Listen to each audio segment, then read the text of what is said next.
à donner sur le PAM. Oui, les précisions que je fais la donc c'est commenté dans l'annexe 3.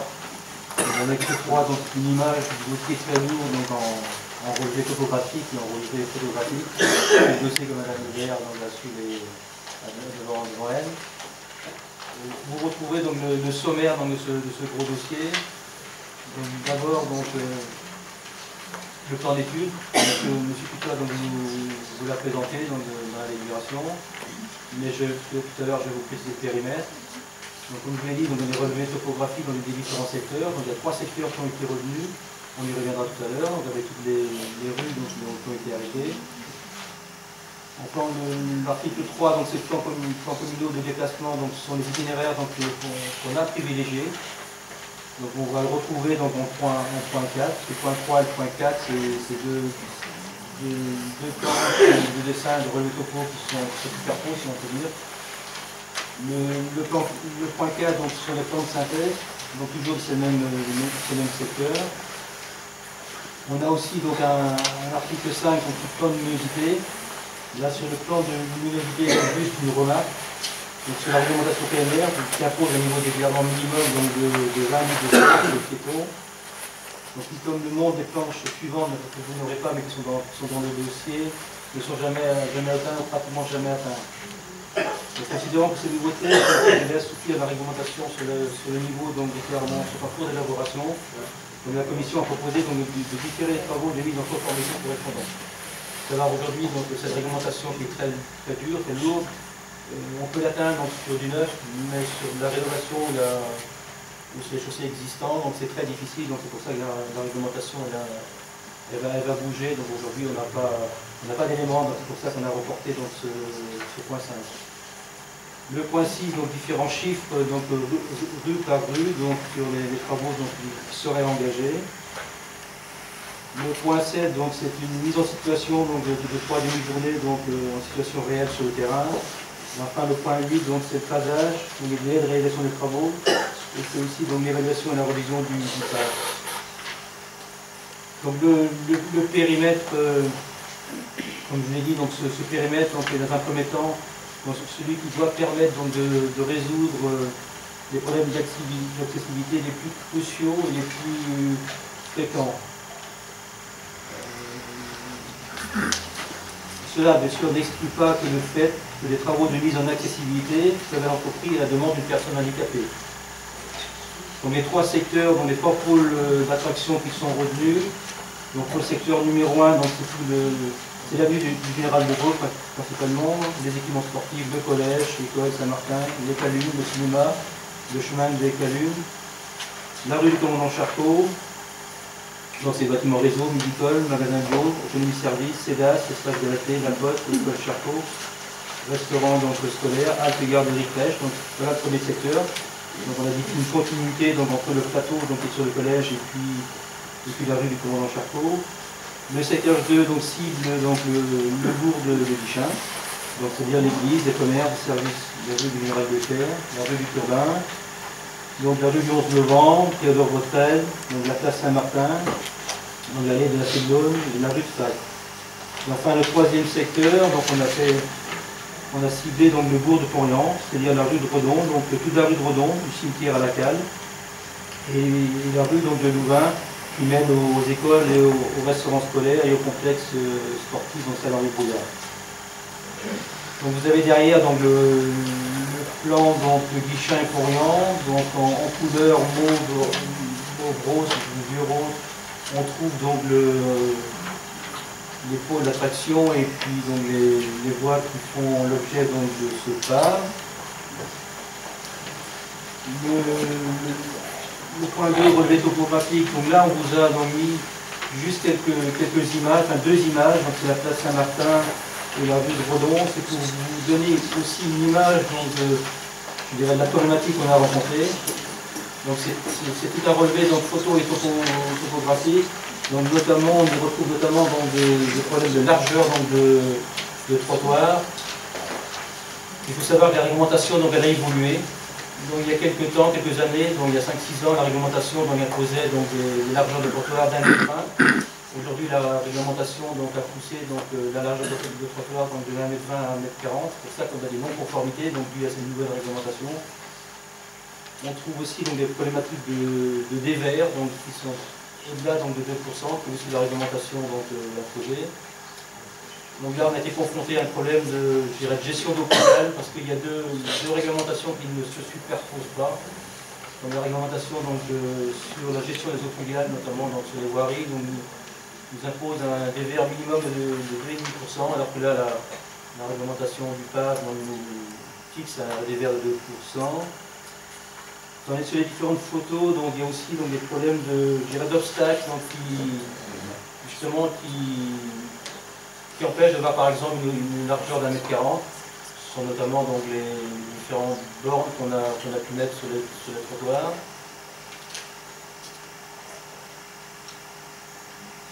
Là par exemple on n'a pas d'observation, donc ce passage-là, donc il est totalement, donc il respecte totalement la réglementation. Donc ça c'est la rue donc on est sur le bourg de Guichin. On vous a montré l'image également de Pont-Réan. On retrouve ces mêmes problématiques, bien sûr, hein, sur la rue de Redon. Donc ce sont des largeurs donc, de moins d'1,40 m. Dû à la largeur du trottoir, ou dû à des bornes, dû à des barrières, ou différents obstacles. Donc le gros dossier donc, qui a été fait donc, avec la commission communale, donc, je remercie l'équipe municipale aussi qui a fait ce travail, donc, Mme Lebert et M.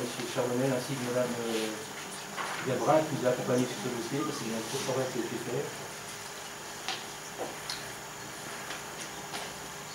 Si on poursuit, donc on point 4, temps de synthèse,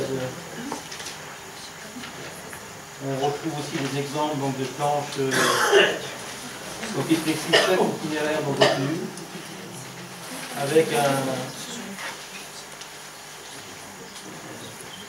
en couleur donc, les zones conformes et non conformes, ainsi que l'itinéraire qui est privilégié.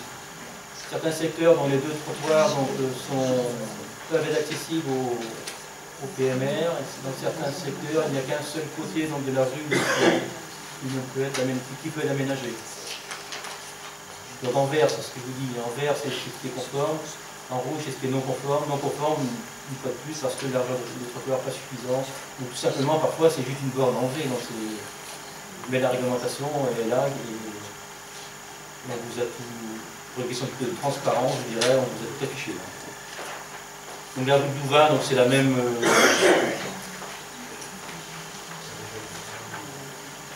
C'est le même esprit, hein, donc vous voyez en vert, donc, les zones conformes, en rouge non conformes. Donc j'ai parlé de dévers, il y a aussi donc, les pentes donc, dans l'axe longitudinal du trottoir.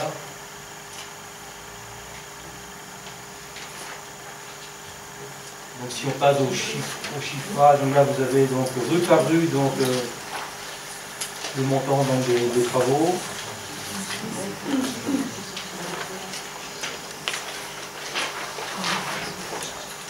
Il y a un coût estimé donc, à 680 000, donc là, tous les élus ont l'enveloppe.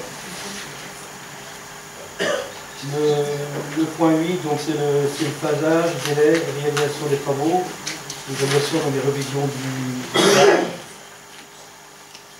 donc là je vais vous lire donc, la dernière page. Donc, compte tenu des tests effectués précédemment, donc, on a effectué donc, 3 demi-journées, donc on a fait des tests donc, sur le terrain donc, pour juger donc, du dévers. Donc est-ce que le dévers à 2%, est-ce qu'on pouvait aller au-delà du dévers à 2%? Donc, nous on a jugé qu'on pouvait aller au-delà du dévers à 2%. La 3% était acceptable. Donc ça avec une personne donc, qui a été habituée donc, à être avec un handicapé, donc avec un fauteuil roulant.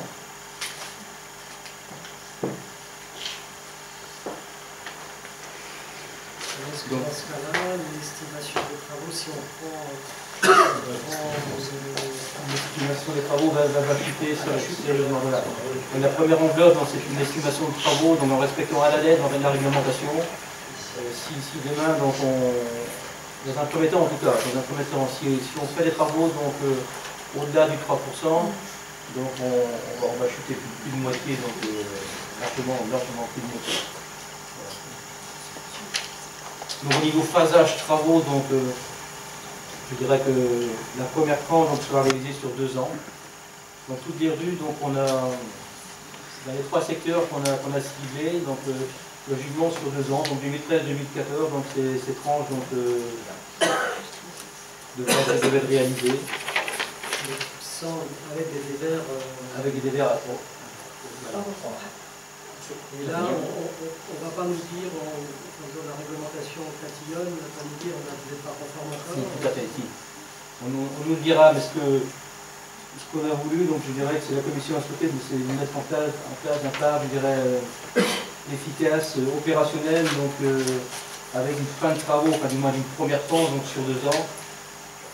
Il y a au-delà, donc et après, donc, on reviendra à modifier notre phase, on verra ce qu'on fait dans cette deuxième tranche de travaux de base. Certaines communes ont pris le choix, l'option, je dirais, de faire un page qui s'étale sur 5, 6, 7, 10 ans, donc c'est je dirais à l'infini. Nous, la commission, s'est dit, donc on cible vraiment les travaux donc, de grande nécessité. On les fait sur 2 ans. Et ensuite, on reviendra sur le page pour les réajuster. Donc, et reprendre en compte la problématique du 2%. Est-ce que d'ici là, il y aura des secteurs donc, dérogatoires, bien sûr. Il y aura un dossier donc, à monter aussi donc, pour avoir l'accord de la préfecture sur certains secteurs qu'on ne pourra pas atteindre. Il y a des secteurs avec des pans trop importants vu la dénivelée et la topographie du Bichin-Orient. Donc, c'est des secteurs qu'on ne pourra pas traiter. Peut-être des largeurs de trottoirs qu'on ne pourra pas faire évoluer non plus. Parce qu'il y a le page donc, qui est très rigide, donc il y a qui est prioritaire bien sûr, mais aussi donc, il y a les côtés sécurité donc, des rues qu'il faut mettre aussi faut juxtaposer. Et puis la gestion des eaux pluviales. L'accessibilité des commerces. L'accessibilité des commerces. Parce que les commerces sont des établissements de seconde public, donc ils ont l'obligation aussi de se mettre en conformité au 1er janvier 2015. Et il y a souvent une problématique, soit eux, ils rendent leur rentrée accessible, mais du coup, ça rend inaccessible la partie trottoir. Au contraire, la commune rend accessible son trottoir et ça entraîne la non-conformité du magasin. Donc, il y aura des dérogations obligatoirement à solliciter. Ce travail avec les commerces, il a déjà été engagé, je suppose. C'est pour parler avec les commerces, pour savoir comment les uns et les autres envisageaient de... Il y a eu de l'information, on leur a communiqué donc, la réglementation. Dans le cas du pays, je crois, Joël, donc, il y a une réunion qui doit avoir lieu, qui doit être mise en place. Nous, communes, on les a informés. On n'a pas travaillé avec tous les commerçants, on travaille avec les commerçants qui ont un projet. Parce qu'ils ont un projet de mise en accessibilité, ils devancent le 1er janvier 2015, ils viennent souvent nous voir et puis on examine avec eux les possibilités, des solutions. Et est-ce qu'il est possible d'engager cette démarche avec tous les commerçants? Parce que si jamais nous on réalise des travaux qui après, eux les empêchent ou nuisent à leur mise en conformité avec nous, j'ai envie de dire raisonnable, mais ça ne va pas être raisonnable ou difficile pour un commerçant. Alors après, vis-à-vis des commerçants, c'est la chambre de commerce qui est chargée de sensibiliser et de travailler avec les commerçants, et en particulier dans le cadre de l'ODESCA 3, donc où nous sommes prévus pour que la chambre de commerce puisse travailler avec chaque commerçant individuellement. D'accord, c'est dommage que les deux ne puissent pas être certains commerçants anticipent, d'autres attendent un peu plus. Contre ce que la commission, c'est pour ça aussi que les commissions travaux et sécurité ont, dans un premier temps, limité à travailler sur les dévers supérieurs à 3%, parce que ça permettait également de ne pas rendre, d'augmenter les problématiques d'accessibilité des commerces. Parce que quand on récupère également les dévers, eh bien, dans le sens où vous devez les récupérer, ben, vous augmentez éventuellement le seuil d'accès au magasin. Donc ça limitait ces problématiques-là. Et c'est vrai qu'à chaque fois, on fait attention au seuil des magasins en le travail a été fait. Mais de toute façon, on a vu que certains commerçants ne pouvaient pas rendre totalement accessible leur magasin et seront amenés à demander une dérogation. Ils ne pourront pas. Tous à la carte, par exemple, c'est moins de choses. J'ai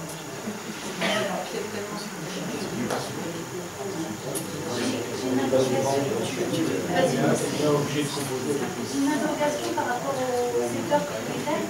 Vous avez la réponse, je suis sûre. Je m'interrogeais pourquoi on n'a pas visé les rues autour de la MAPA de résidence Le Créus, sachant que même si ce sont des personnes en mobilité très réduite, elles peuvent être visitées par la famille et donc elles peuvent aller sur la famille. Donc du coup, je me demandais est-ce qu'il y a eu un diagnostic de fait autour de la MAPA de résidence Le Créus ou pas, et qu'est-ce qui est prévu sur le long terme autour de cette résidence, parce que c'est là où on a un foyer aussi de personnes en mobilité réduite. Il y a des secteurs qui n'ont pas été étudiés parce qu'il va y avoir aussi donc, il y a des rues à aménager par exemple. Donc tant que ces rues ne sont pas aménagées, donc on peut difficilement faire quelque chose aujourd'hui, enfin, dans un premier temps en tout cas. Ça fait partie ce secteur-là? Il y a une rue à aménager? La rue Jacques-Bouet par exemple, le jour où il y a des travaux donc, de fait. Enfin, moi je parle de la communication dans MAPAD vers le centre-ville.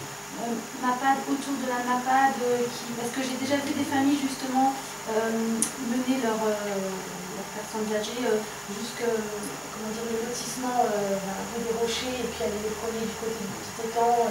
Voilà, donc tout cet axe qui fait, c'est oui, rue Jacques Bouet et puis oui, rue Jacques Bouet pour remonter en fait.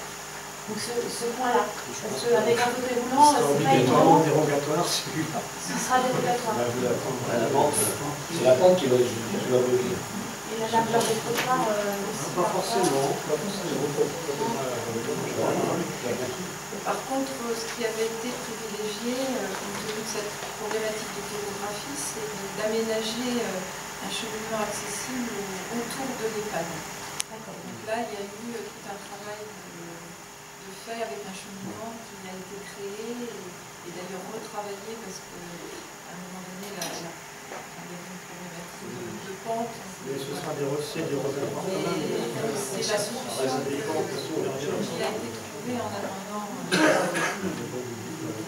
C'est ce que je vous ai dit tout à l'heure, donc je me relis, hein, ceci n'exclut pas le fait que les travaux de mise en accessibilité peuvent être entrepris à la demande d'une personne handicapée, même si la zone est située hors du périmètre. Et j'avais le même type de question au niveau du rond-point, notre rond-point là devant la mairie, pour monter vers la rue Générale Leclerc, étant donné que c'est le chemin emprunté pour aller sur le marché. Donc est-ce que là il y a une problématique topographique en fait pour aménager ce petit point-là, déjà qu'il est ouvert, donc soit c'est déjà aux normes, soit. S'il est vert, c'est que c'est bon. C'est ça. Là c'est. Le parking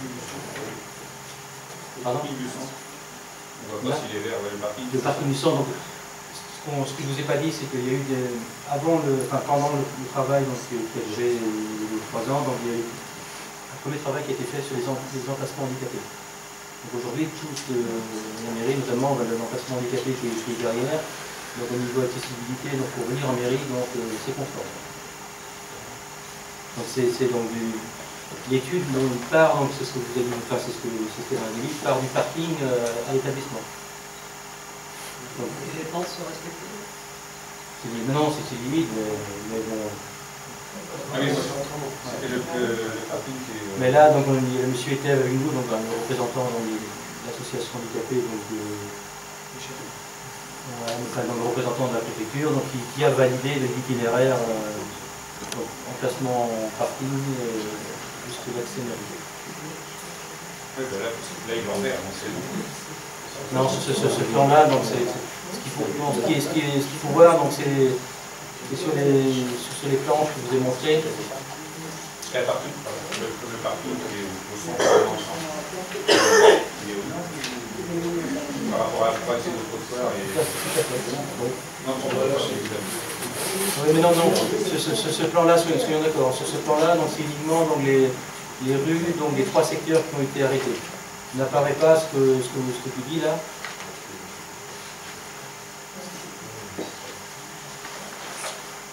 que les tronçons verts et les tronçons conformes, c'est sur une planche, hein, de la planche numéro 4. Voilà. C'est ça là, par exemple, voilà. Les tronçons qui ont été étudiés dans le cadre du cadre, les tronçons verts, on respecte la norme. Voilà. Mais le parking est accessible sans problème. Bien sûr. En fait, on a fait que l'axe principal. Oui, mais les gens qui arrivent en voiture, qui puissent le Ah voilà, ouais. Non, mais là, c'est... Il n'est pas dans le table, il est conforme. Ah oui, d'accord. C'est pas là qu'il y a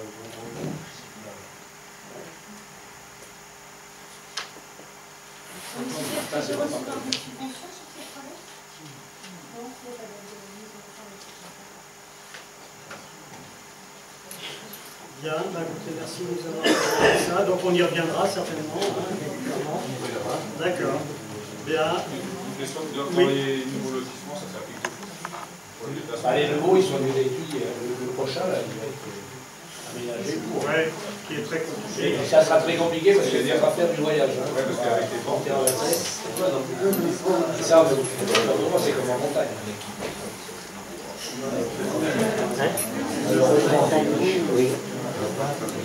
Bien, bah, je vous propose d'approuver le PAB. Y a-t-il des votes contre? Y a-t-il des abstentions? Donc c'est adopté à l'unanimité. Intégration de voirie dans le domaine public. Donc tous les ans, on fait le point de la voirie qui doit être intégrée dans le domaine public communal, puisque nous sommes subventionnés en DGF sur ce critère. Donc pour cette année, on vous propose de transmettre les voies que vous avez là, sur les nouveaux lotissements. À vos comptes, à l'attention, donc c'est adopté à l'unanimité.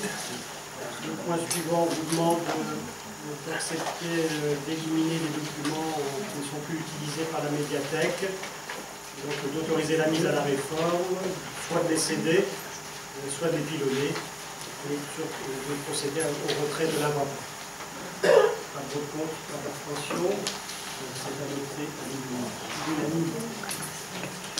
Et puis, donc, le dernier point, c'est le rapport de présentation que je vais vous faire, le rapport annuel d'activité d'Axor pour l'exercice 2011.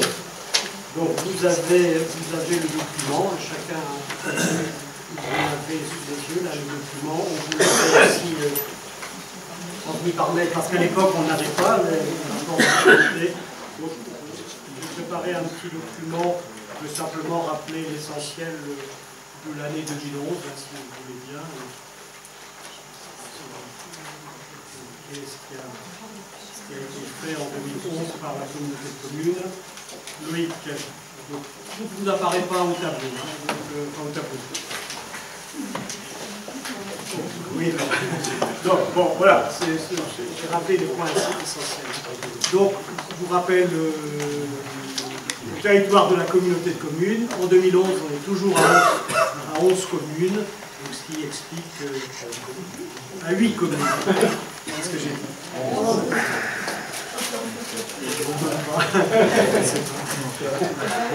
À 8 communes et 27 000 habitants. Voilà. Alors, je vous rappelle les compétences donc, de l'Axor. Donc elles ne sont pas totales. Hein. Donc, je vous mets ça. Vous avez des précisions dans le document. Bon, l'économie, donc c'est le développement des zones d'activité. Ça, c'est l'animation du monde économique, faire venir les entreprises. Donc ça, c'est la compétence développement économique. Après, là aussi, il y a le tourisme aussi, hein, donc, économie, tourisme et nouvelles technologies. Donc ça, c'est l'économie. Aménagement de l'espace. Pour le moment, on ne fait pas grand-chose à la communauté de communes, mais on délègue au pays, par exemple, le soin d'avoir mis en place un schéma de cohérence territoriale, un schéma de zone. Alors, se font quand même. Au niveau de la culture, donc, on a l'école intercommunale de musique, Radio Laser, et des manifestations ponctuelles portées par des associations œuvrant sur l'ensemble du territoire. Le sport, il y a le soutien à l'OCAS, le soutien à l'activité nautique, au canoë-kayak à Pont-Royal, et le soutien à des manifestations événementielles menées par des associations, et la salle du COSEC. Voilà pour le sport. Le social, pour le moment, il n'y a pas grand-chose en social, sauf le soutien aux associations qui œuvrent sur l'ensemble du territoire. Alors, mais on l'a mis après dans l'habitat, je crois. Donc, dans l'habitat, il y a le plan local de l'habitat, le PLH et le logement temporaire, ainsi que l'aire d'accueil des gens du voyage. L'environnement, les déchets, qui sont une compétence de la communauté de communes qui a été transférée au SMICTOM. Le balisage des circuits PDIPR. Le développement éolien, ça c'est limité à faire l'étude du grand éolien sur le territoire. Assainissement non collectif, SPAN. Les transports collectifs, c'est la mise en place d'un transport à la demande. Et puis une aide au covoiturage, en particulier en soutenant l'association Covoiturage Plus. Je ne vais pas donner les aires liées aux haltes ferroviaires. Ils sont là-dedans. Je ne vais pas les évoquer, mais ça fait aussi partie des compétences qui ont été transférées à la communauté commune. Et enfin, au niveau de la jeunesse, avec le point d'information jeunesse et l'animation jeunesse d'été. Voilà, j'ai cité les compétences exercées par AXOR. Et après, Loïc, alors, en 2011, il était déjà question de la réforme territoriale. Et je voulais simplement vous rappeler, ça a évolué un peu depuis, que le 14 décembre 2011, les délégués d'AXOR avaient refusé la fusion avec Nord de Bretagne qui était préconisée par le préfet, par la CDCI, et avaient exprimé leur volonté de poursuivre la concertation avec les communautés de communes voisines telles que MVS, Pipriac. Regardez, donc, on fait un territoire à 4 communautés de communes, ce qui s'est poursuivi en 2000. Alors, la répartition des recettes de la communauté de communes. Alors, depuis la réforme de la taxe professionnelle, vous voyez là, les recettes de la communauté de communes sont la taxe d'habitation, 60%. On verra le taux tout à l'heure.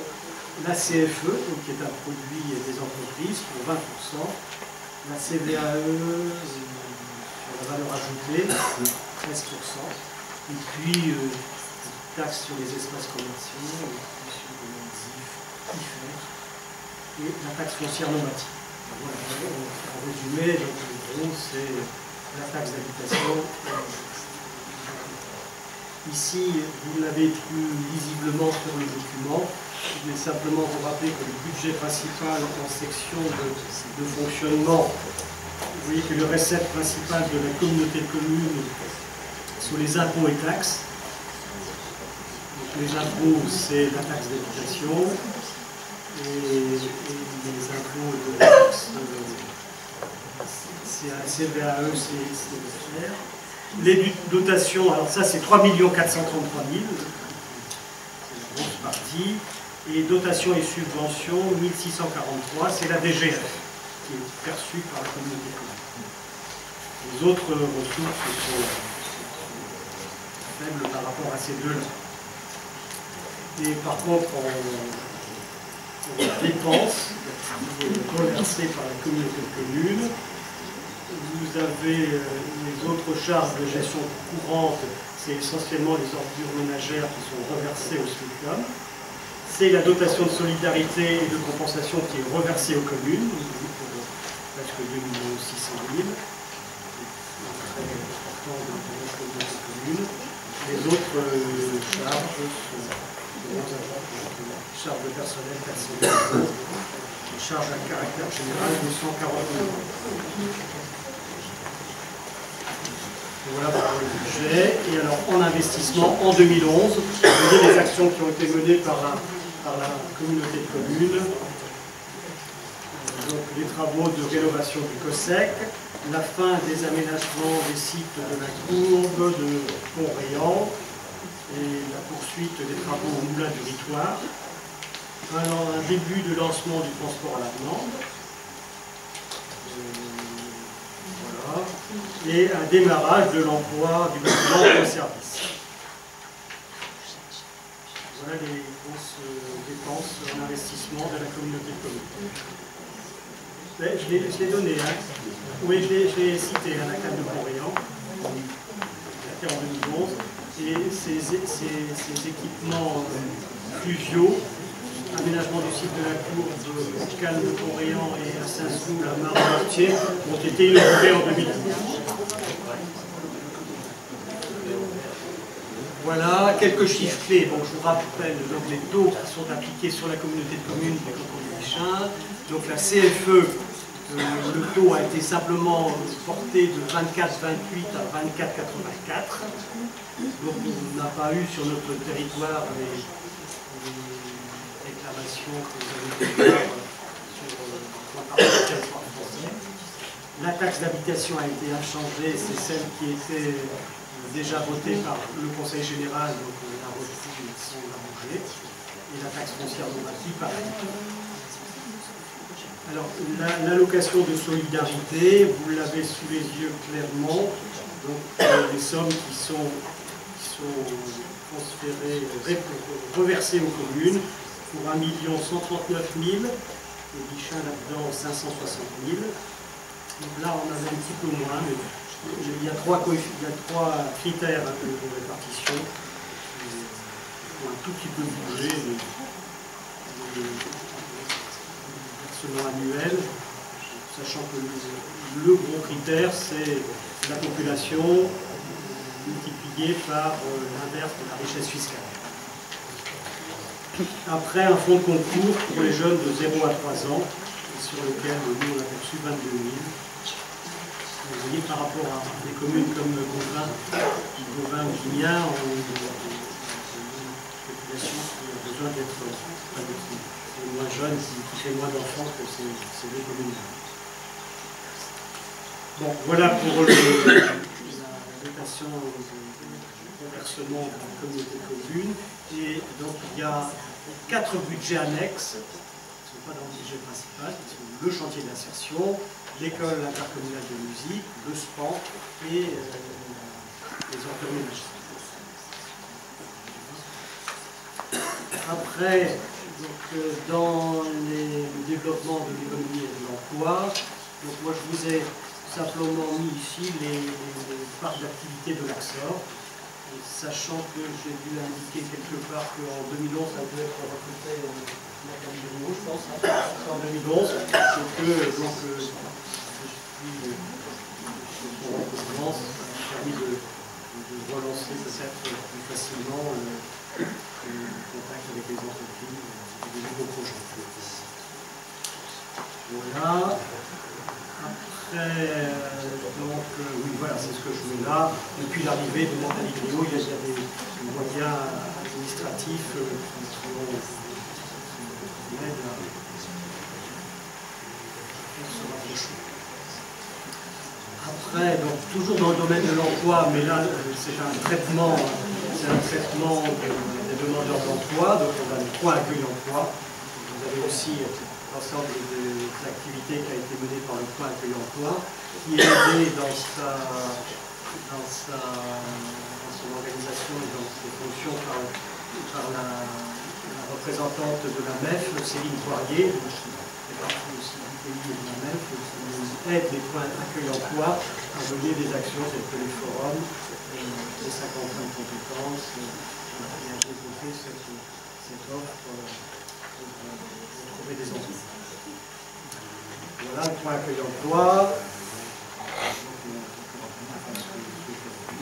La mission locale qui œuvre aussi et qui reçoit les jeunes jusqu'à 26 ans, qui reçoit un certain nombre de jeunes. Je pense qu'il y a sans doute l'activité de la mission locale aussi. Le champ de la mission locale, le chantier d'insertion aussi les personnes qui ont été accueillies, avec aussi un tremplin vers l'emploi. mise en valeur du patrimoine, je souhaitais rappeler cette journée qui a eu lieu le 21 mai 2011, qui a permis d'inaugurer les aménagements du pont de la Villette. Et un autre chantier, qui est aussi mené par la communauté de communes, c'est la maison pédagogique des énergies et le chantier d'interprétation de la CIC. Je rappelle qu'autour de ce moulin du Ritoire, il y a un espace naturel sensible qui va être même classé zone Natura 2000 sur un périmètre de 300 hectares environ autour du moulin du Ritoire, et que les travaux se terminent, l'animation va commencer à être mise en place à partir de, alors on est sans doute 2013, hein, peut-être septembre 2013, sur ce moulin du Ritoire, la maison pédagogique des énergies. Autre action qui est menée par la communauté de communes et qui est relayée par les communes, c'est les plantations de étagères. Et puis la communauté de communes a aussi contracté avec le Conseil général pour le conseil en énergie partagée et le diagnostic énergétique des bâtiments. Et là, ce sont les communes qui se font conseiller directement par les conseillers partagés. L'assainissement sport, je ne vais pas revenir parce que vous connaissez bien maintenant. Le service de collecte et de traitement des ordures ménagères.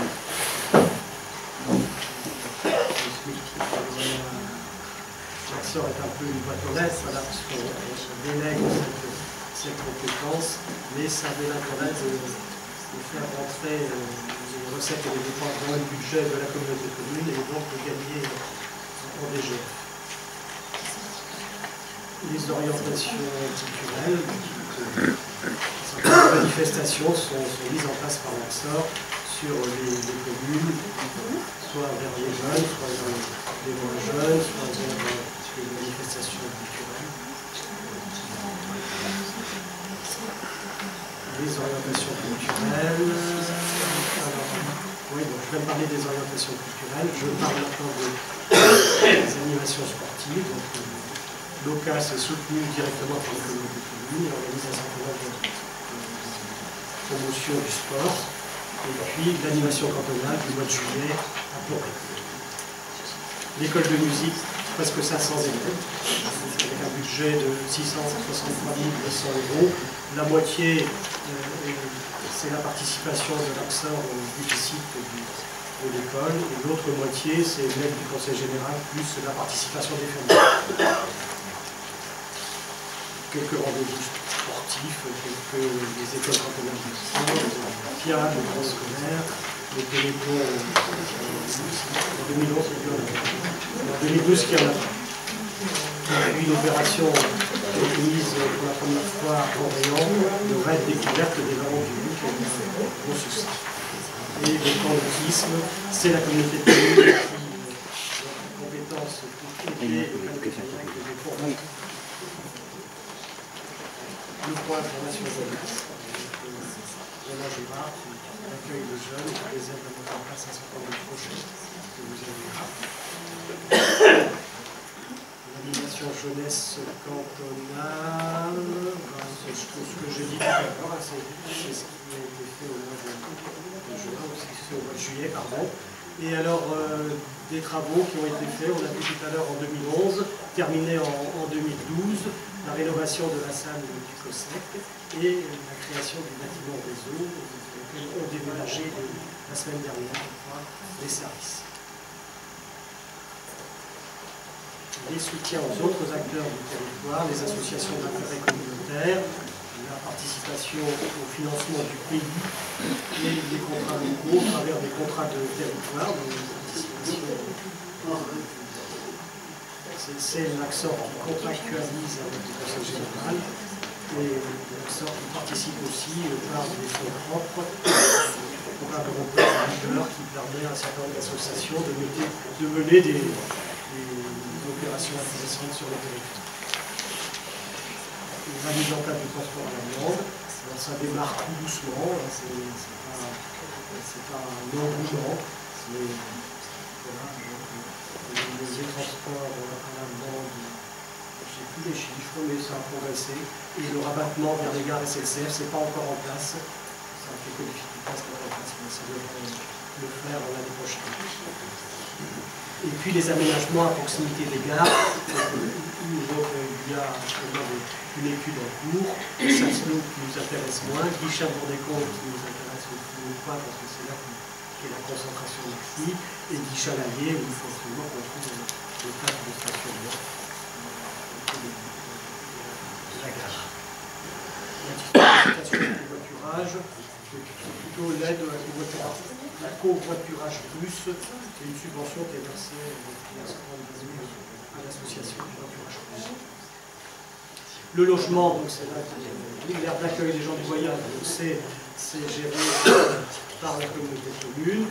Le logement temporaire, c'est Sylvie Capot qui s'en occupe avec la commission compétente. Donc il y a un logement temporaire sur Guichat. Je pense que vraisemblablement, d'ici quelques temps, on arrivera avec un accord pour en mettre un deuxième sur Guichat, parce que je crois que les communes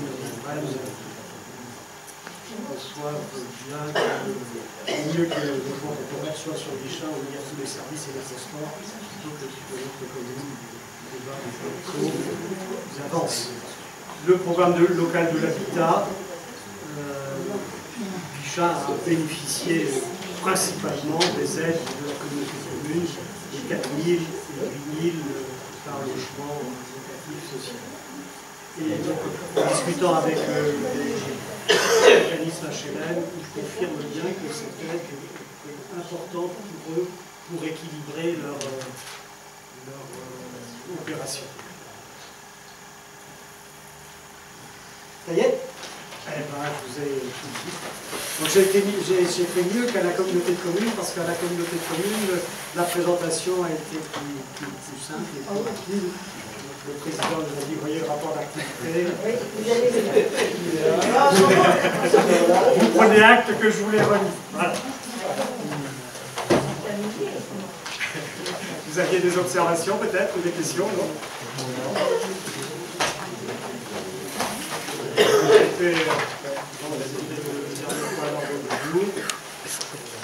Questions diverses. Voilà, questions diverses. Alors moi, je voudrais vous poser une question sur le quartier de vue, les aménagements du quartier de vue. J'ai vu qu'il a été trouvé une sorte de parterre. Bon, ça a été rebouché, hein? Oui. Et alors, je voulais vous poser la question de l'intérêt économique et environnemental de cette opération, sachant qu'en fait, je l'ai bien compris, en fait, on a choisi cette carrière pour récupérer du feu par dossier, de façon à faire des fonds d'investissement, c'est ça? Non, c'est pas ça. Non, c'est pas ça. C'est parce que, bon, vu la période un peu mouillée, très mouillée, donc je pense que l'entreprise a voulu profiter un petit peu de cette opportunité pour faire vraiment une petite touche qui lui permet de continuer à travailler, ce qui permet à l'entreprise d'assainissement d'accéder au chantier. Sinon, ils auraient été amenés à mettre un enterrement qui aurait été totalement perdu dans le terrain en place.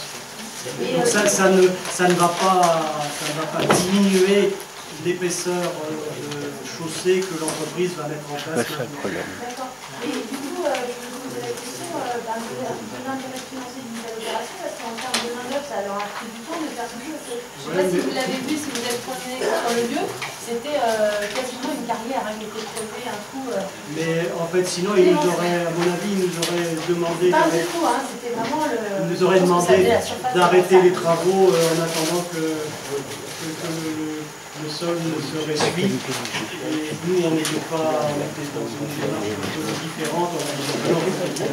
On s'est engagé à avoir une voirie provisoire pour le mois de mai. Donc, il faut absolument que l'assainissement se mette en route. Ce qui est en cours, on reproche de ne pas aller assez vite déjà. Vite, c'est bien simple. Mais vous ne répondez pas à la question de l'intérêt financier ou économique. Est-ce que ça n'allait pas plus du coup de faire venir du coup l'environnement pour. Dans ce cas-là, on l'aurait payé. Parce qu'en fait, tout l'empierrement encore de chaussée, c'est nous qui rémunérons à la tonne les matériaux mis en œuvre. Donc on en aurait eu une bonne partie de perdu dans dans le sol trempé. Et l'autre section du concours, c'est quand même ce trou immense, a été creusé en vraiment une jouxte des futurs terrains. Limite qui les touche, et je me demande du coup la stabilité du terrain, on sait que ça bouge, donc est-ce qu'on n'a pas pris un risque pour les futurs propriétaires individuels de ces terrains qui jouxtaient cette partie qu'on a creusée? Non, je vois pas le risque. J'ai des photos si ça vous intéresse. C'est impressionnant. Je vois pas le risque, hein, on est fait dans le budget, ça a été rebouché rapidement, et il n'y a pas de construction à proximité, hein, les premières constructions elles sont en jamais. Oui, mais sur les futures constructions, en fait, le trou j'ai regardé sur les plans de masse, en fait, juste certains terrains. Oui, certains terrains, mais les maisons sont pas blanches. J'espère qu'on n'aura jamais de surprise. Ça m'a été aussi relevé par Mme Fontaine, qui criait haut et fort que son terrain avait tombé dans le trou. Et du coup, pour conclure avec ce sujet, ce qui est aussi dommage, c'est que les riverains n'aient pas été informés de toutes ces opérations, parce que même si ils sont capables d'accepter qu'il y ait des travaux d'aménagement, ils puissent les prévenir pour qu'ils prennent leurs dispositions pour savoir à ce moment-là, vous voyez, ça aurait été plus simple. En fait, oui, mais alors, moi j'ai entendu ce point-là que de la famille Fontaine et de sa fille. Bon, je ne sais pas si... je pense qu'il y avait aussi là un reste de mauvaise humeur de la famille Fontaine, avec qui on a été en discussion longue et un petit peu difficile pour l'acquisition des terrains. Donc je me dis, est-ce qu'il n'y avait pas là, aussi une volonté de rappeler qu'ils existent. En toute bonne foi, je pense qu'il y avait la volonté de dire il y a eu des nuisances, on aurait aimé être informés, ils auraient pu partir. Oui, c'est ce qu'ils nous ont dit, ils ont écrit. Voilà, moi j'ai eu l'occasion d'en parler avec Loïc et avec Thierry qui vont voir les réunions de chantier toutes les semaines. Ils m'ont confirmé avoir vu Rose Anne à chaque réunion de chantier. On a discuté longuement avec elle. Oui. Rose Anne, la fille. Rose Anne Cotten. Non, parce que Madame Cotten se déplace difficilement, mais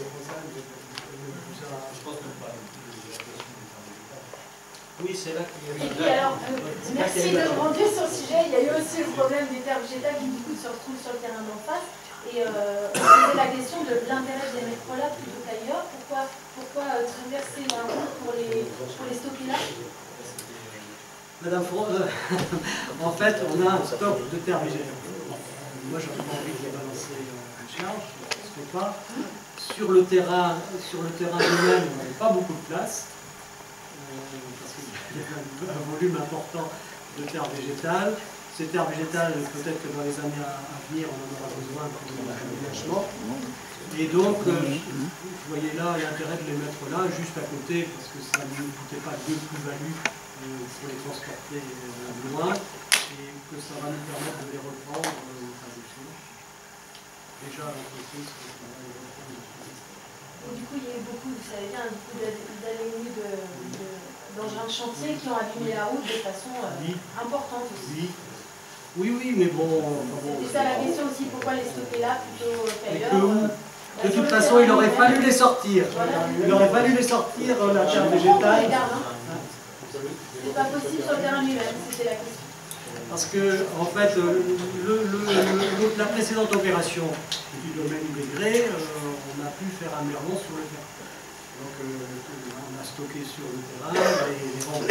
Et puis, la terre végétale, on allait stocker aussi. Et puis, on a trouvé l'opportunité de la réégaler, celle qui restait, il en restait pas mal, sur le terrain des jardins familiaux. Donc là, on a réglé le problème comme ça. Ici, c'était un peu plus compliqué, parce que je ne voyais pas où faire un merlon, où stocker la terre végétale, il n'y avait pas la même disposition de terrain.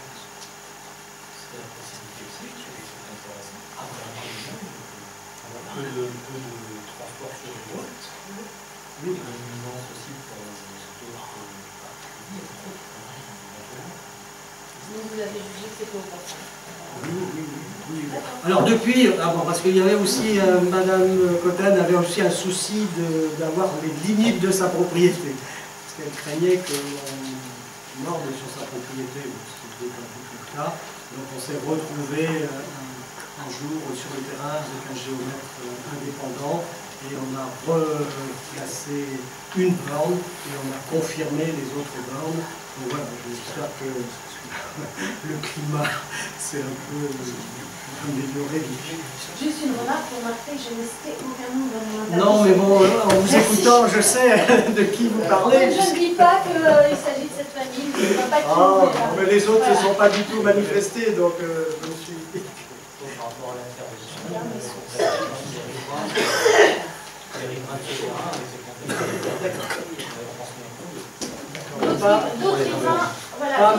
Pas Madame Cotten. En fait, vous avez informé certains riverains et pas d'autres. Voilà. Il a vu sur site. Voilà. Mais je crois que c'est ça qui est Les important, voisins d'à l'information. côté de la terre végétale, on ne les a pas vus sur site. Donc on a envoyé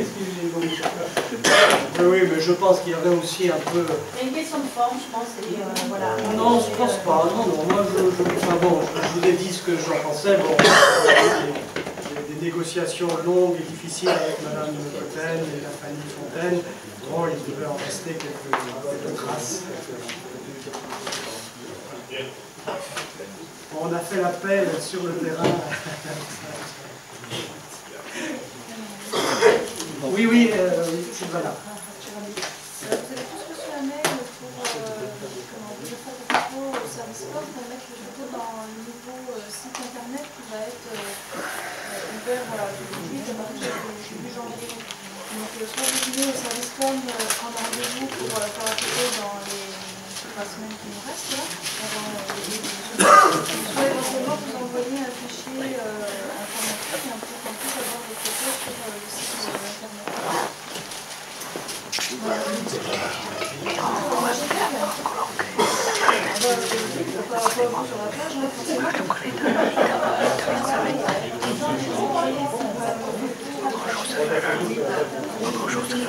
Style photo identité, point strict, j'essaie de mettre sur le passeport.